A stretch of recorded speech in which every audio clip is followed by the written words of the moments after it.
Nagapakuno-kuno nga real estate broker arestado sa entrapment operation sa Iloilo City. Yari ang balita ang aton gintutukan.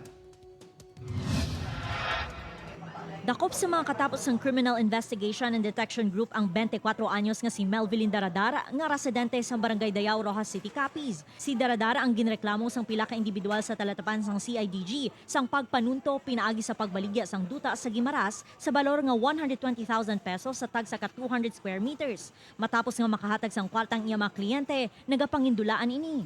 Ang iyang modus, she's selling a property without any proper or genuine documents again in return sa mga subject person o sa mga biktima naton nga nagabakal sa property.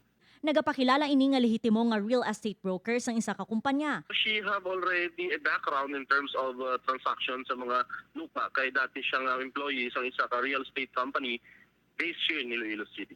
Nadakpan si Daradar sa entrapment operation kaina sang aga sa sulod sang mall sa Mandurriao. Magapangatuwa ang suspect sang kaso nga estafa kag falsification of documents. Ginapanugyan na naman ang mga nabiktima pa sang suspect nga mag-coordinate sa CIDG. Upod kay Cirilo Renduque, Zen Kilantang, One Western Visayas.